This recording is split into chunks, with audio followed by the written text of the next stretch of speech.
Bonjour à tous, bienvenue à l'émission Rencontre. Pour beaucoup d'athlètes, les Jeux olympiques représentent l'un des objectifs les plus importants, souvent même le sommet de leur carrière. Pour certains, il s'agit d'un rêve d'enfance. Aujourd'hui, nous avons le plaisir de rencontrer trois membres de l'équipe de France féminine de snowboard cross juste avant leur départ pour Beijing. Madame Nelly Moen-Locos, entraîneur de l'équipe de France et double vice-championne du monde en 2011 et en 2015. Madame Chloé Trespech, médaille de bronze à Sochi en 2014, et Madame Julia Pereira de Souza Mabilo, médaille d'argent à Pyeongchang en 2018. Elles vont nous raconter leurs histoires avec le snowboard et les Jeux olympiques. Bonjour, Bonjour. bienvenue dans notre émission. Avant cette édition 2022 à Beijing, vous avez déjà toutes vécu l'expérience des Jeux olympiques d'hiver. Pour certaines, à plusieurs reprises. Nelly, 3 fois à Vancouver, à Sochi, à Pyeongchang. Chloé, 2 fois à Sochi, à Pyeongchang. Et puis Julia, à Pyeongchang en 2018, à l'âge de 16 ans. Est-ce que vous pouvez nous raconter un peu votre parcours durant ces Jeux olympiques? D'abord, Nelly. Oui, bah, vous racontez. Ça a été à chaque fois des expériences qui étaient plus ou moins différentes. Disons que je les ai pas vécues de la même façon, les Jeux Olympiques. Disons qu'en 2010 à Vancouver, c'était vraiment la vraie fête du sport et puis j'étais très émerveillée par mes premiers Jeux Olympiques. Et puis après, c'était quand même des ambiances qui étaient très différentes entre Sochi ou Pyeongchang, mais à chaque fois, ça a été des très belles histoires de sport et puis une vraie aventure avec l'équipe. Vu que moi, je ramenais pas de médaille, mais mes collègues en ramenaient, c'était quand même toujours des très bons moments. Donc j'en garde vraiment de très bons souvenirs. Et Chloé, quels souvenirs avez-vous gardé de ces Jeux? Les jeux, c'était forcément des grands moments d'émotion, des moments de partage. En 2014, j'étais jeune, insouciante. J'y allais avec une place assez confortable parce que j'étais outsider. Donc oui, j'y suis allée juste en avant et ça a fonctionné. Et j'ai partagé vraiment ces émotions avec ma famille qui était sur place, avec les membres de mon équipe, Nelly justement.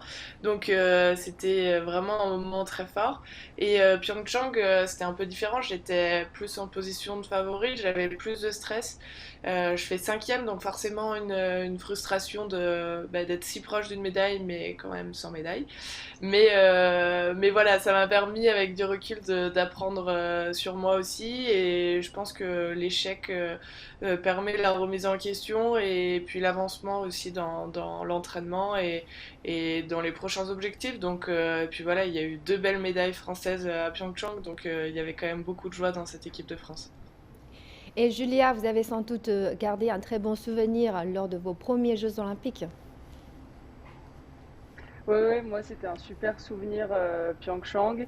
Je venais sans forcément avoir, enfin avec un gros objectif. Moi j'avais déjà tout gagné, rien que de participer, c'était déjà énorme. J'y croyais pas du tout. Et comme vous aviez dit, c'était mon rêve de petite fille qui se réalisait. Et aussitôt, je m'y attendais pas. Et voilà, après une fois sur la piste, j'ai donné le meilleur de moi-même et je reviens avec une médaille. Voilà, tout était surprise, mais c'était génial et j'en garde un souvenir de dingue. Et puis voilà, ça m'a permis de me rendre compte que c'était vraiment ce que j'avais envie de faire et que c'était plus un plaisir aussi, que c'était maintenant, c'était mon métier pour de vrai, parce que les Jeux Olympiques, c'est complètement une autre dimension que le reste des compétitions. Et puis voilà, maintenant, voilà, comme Chloé un peu à Pyeongchang, maintenant j'arrive à Pékin avec un peu plus de pression qu'il y a 4 ans du coup. Et pour vous, que représente l'esprit des JO? Pour moi, l'esprit des jeux, c'est l'euphorie, c'est le partage, c'est le plaisir, c'est tout est, en fait, tout est plus qu'en compétition normale. C'est pas comme une Coupe du Monde où on arrive et c'est la même chose toutes les semaines. C'est un événement complètement à part. Et toutes les émotions et tout ce qu'on fait, de aller manger jusqu'à aller dormir et puis sur la piste, en fait, tout est plus que d'habitude. Donc voilà, c'est assez dingue les jeux. Chloé? Pour moi, je rejoins un peu ce que Julie a dit. C'est vraiment un événement tellement attendu et tellement médiatique que c'est grandiose à vivre. Et au-delà d'y aller juste pour soi, parce qu'on a un sport individuel, on y va en représentant notre pays, donc c'est encore plus fort.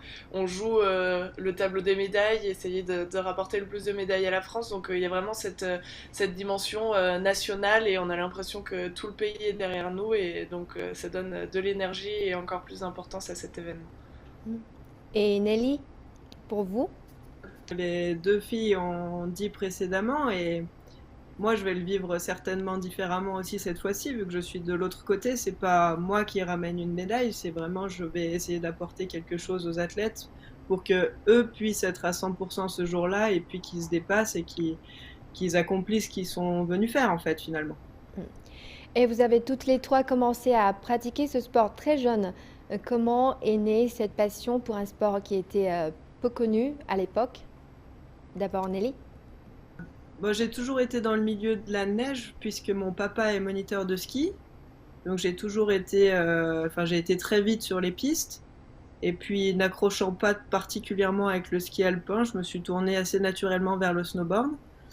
Et après, le border cross est venu de façon assez naturelle vis-à-vis de capacités que j'avais simplement naturellement. Et après, ça a été bien sûr un travail de longue haleine. Et Chloé, pour vous, vous avez commencé à quel âge? Pour moi, j'ai grandi à Val Thorens. J'ai grandi à Val Thorens, donc j'ai commencé très tôt le ski, à 2 ou 3 ans. Et puis le snowboard, c'était vraiment le sport qu'on pratiquait en famille. Mon papa en faisait, mon grand frère en faisait en compétition. Donc oui, c'était des moments partagés en famille. Et donc je suis rentrée au club assez rapidement et j'ai tout de suite accroché avec le milieu de la compétition, enfin dès le plus jeune âge. C'était vraiment des journées un peu de jeu et de défis qui me permettaient vraiment de me challenger et c'est ce que j'ai adoré dans le sport. Et Julia, quelle est votre histoire? Moi, pareil que Chloé, vers 2-3 ans, j'ai attaqué sur les skis. Moi, par contre, j'ai pas du tout des parents moniteurs de ski ou quoi. Ils sont complètement en dehors de tout ça. J'ai bien accroché avec le ski alpin jusqu'à mes 9 ans. Et à mes 9 ans, sur un coup de tête, j'ai décidé de faire du snowboard parce que le ski, ça m'avait un peu saoulé. Et je crois que j'ai bien fait de prendre cette décision, parce qu'au final, voilà, j'en suis là aujourd'hui. Donc voilà. Et si le snowboard est une discipline désormais bien connue du public, ce n'est pas forcément le cas de l'épreuve de snowboard cross. Elle n'a été intégrée aux Jeux olympiques qu'en 2006. Donc les JO sont vraiment un moyen idéal de faire découvrir ce sport. Et alors, si vous deviez, en quelques phrases, le promouvoir auprès du grand public, comment le présenteriez-vous? Mais je suis pas tout à fait d'accord avec vous parce qu'a priori le snowboard cross c'est quand même une des disciplines qui fait le plus d'audience sur la période des Jeux Olympiques. Donc je pense que les gens, au-delà du fait de le promouvoir comme ça, les gens accrochent réellement avec cette discipline puisque c'est quand même très télégénique. Il se passe sans arrêt des choses pendant les runs et on comprend tout de suite qui va gagner puisque c'est celui qui part. Enfin, vous êtes à 4 en partant en même temps, et puis le premier qui passe la ligne, il gagne la course. Donc, euh, je pense que c'est assez facile à comprendre, et il se passe beaucoup de choses pendant les runs. Donc, c'est très esthétique, quoi. Et Chloé, pour vous, comment vous le présentez pour promouvoir ce sport? Euh, oui, c'est facile à regarder parce qu'il y a beaucoup de rebondissements. Il y a des virages relevés, des sauts, donc de la vitesse, de l'adrénaline. Je pense que à regarder, c'est forcément un spectacle.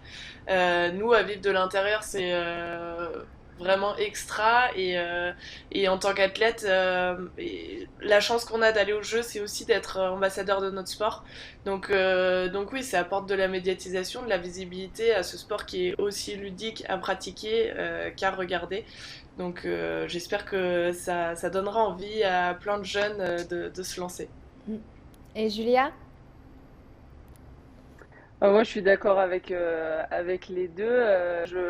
Je pensais pas que le snowboard avait eu un aussi gros impact après Pyeongchang.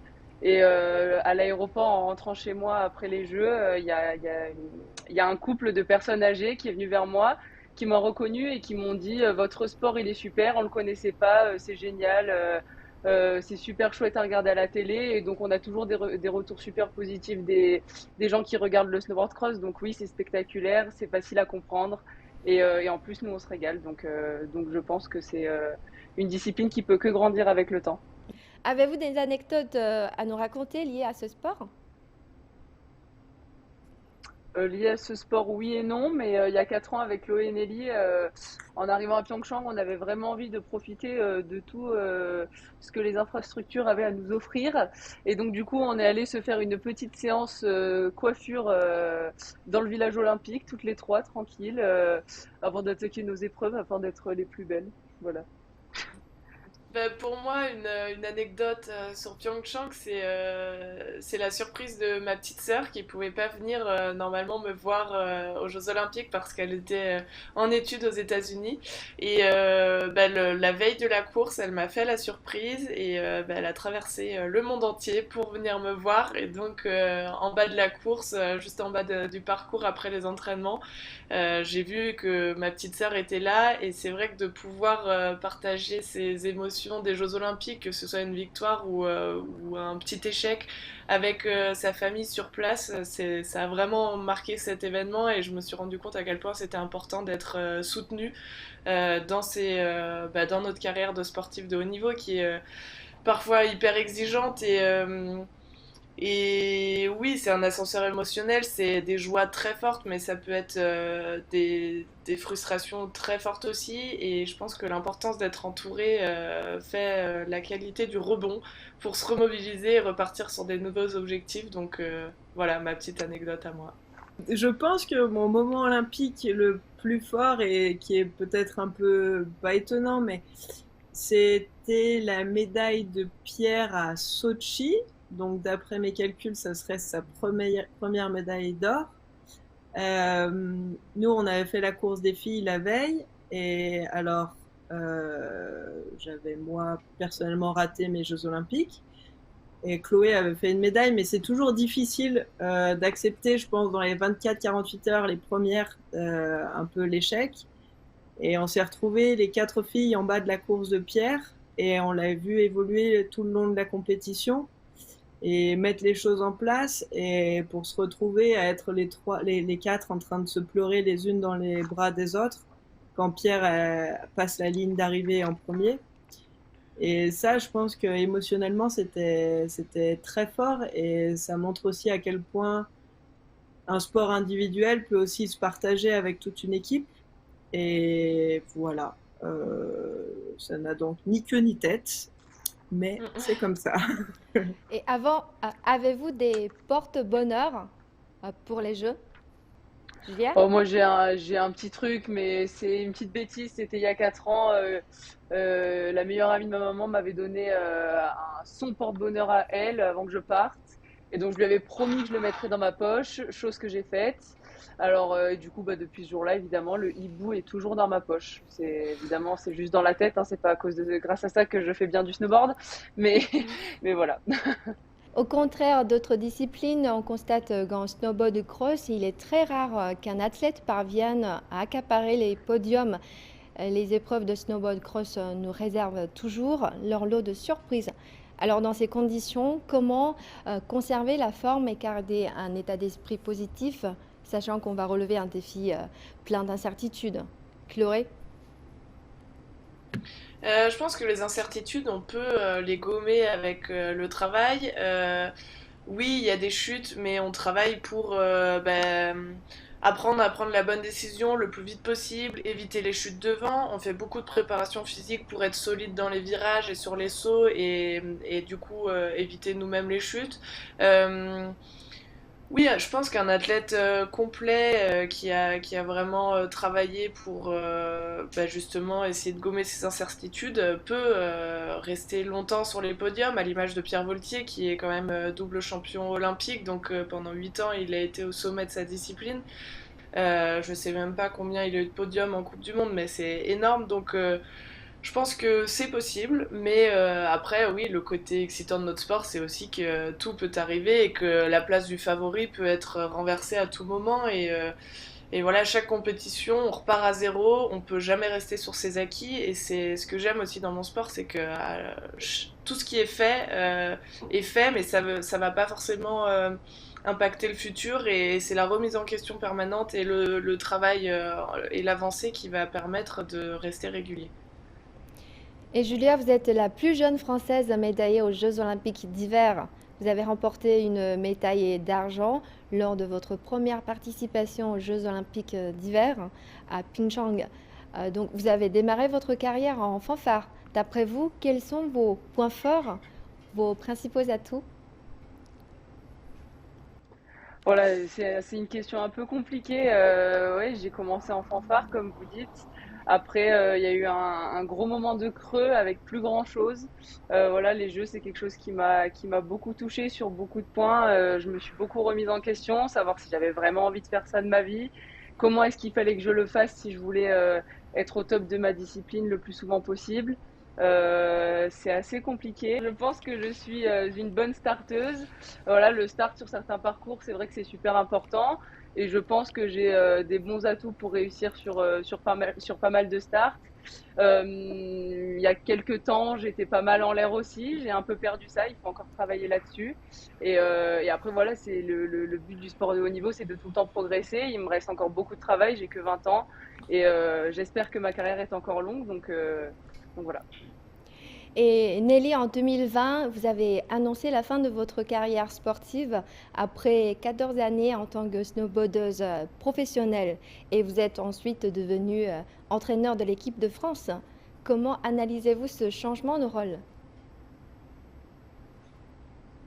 Je ne sais pas si je l'analyse.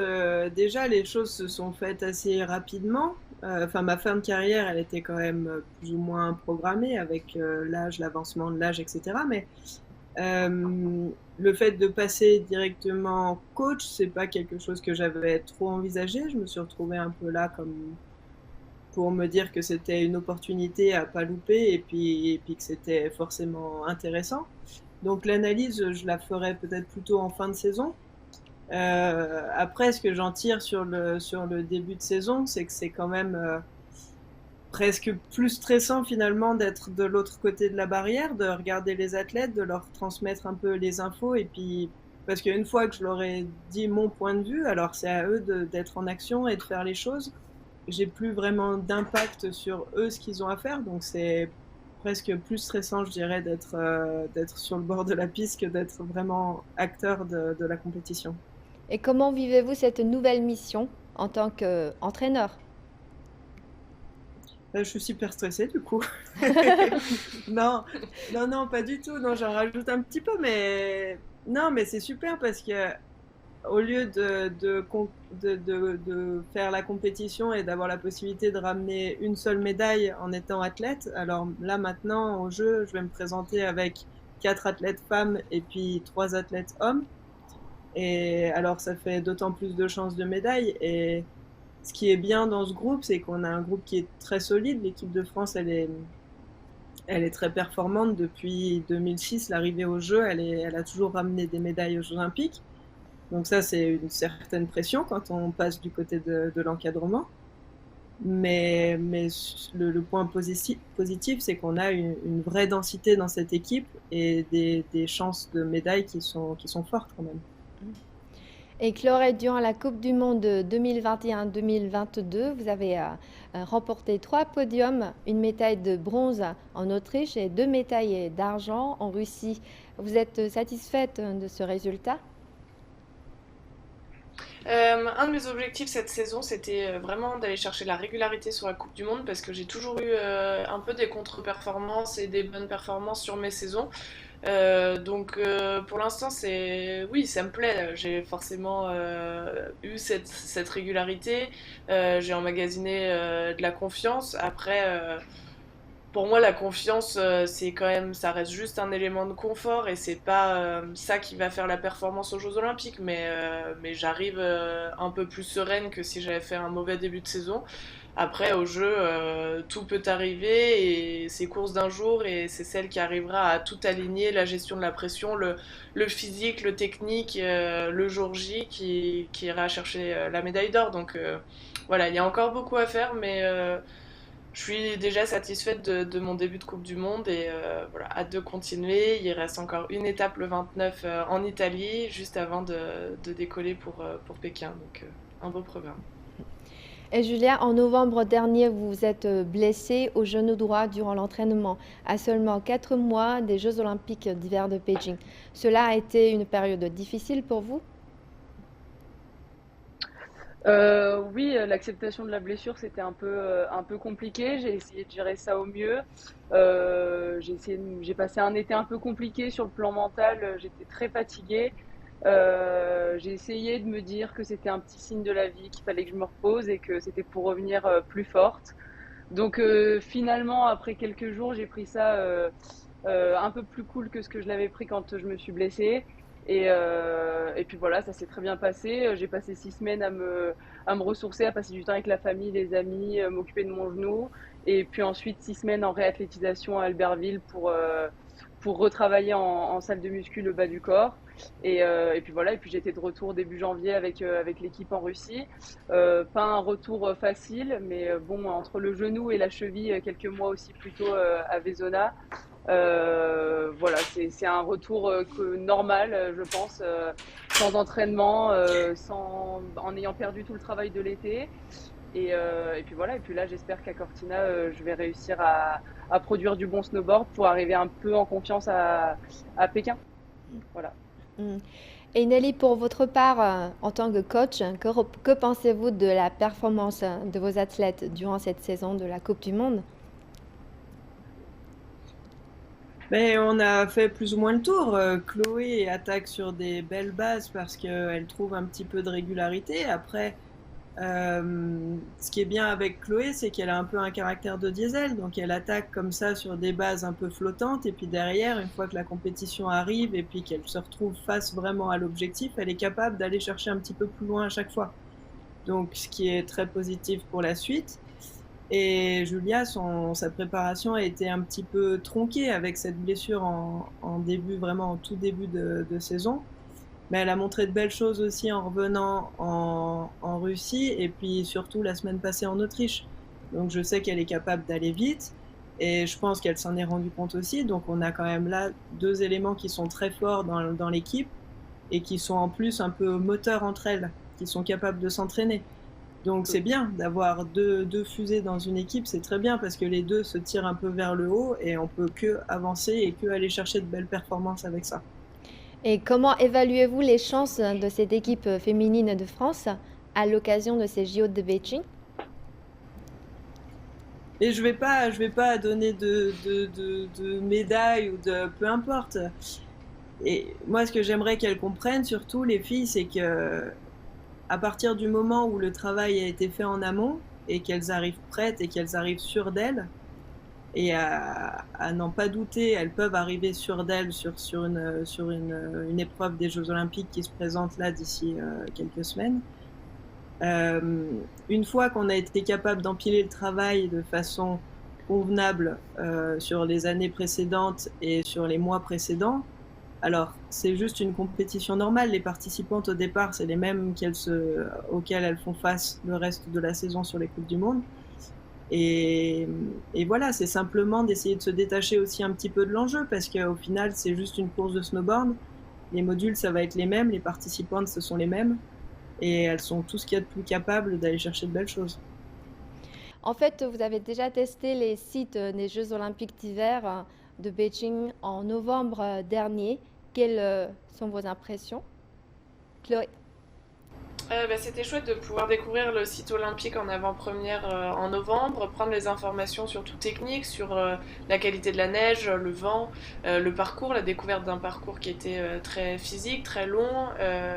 Donc voilà, de pouvoir adapter un petit peu l'entraînement de novembre à février pour faire une préparation la plus adaptée possible à cet événement. Et quels sont vos souhaits pour les JO d'hiver de Beijing 2022? Qu'attendez-vous de ces Jeux? Chloé? Nelly forcément envie de médaille, mais mettre en place tout le travail qu'on a fait jusqu'à maintenant pour vivre aussi une belle aventure et profiter de l'événement.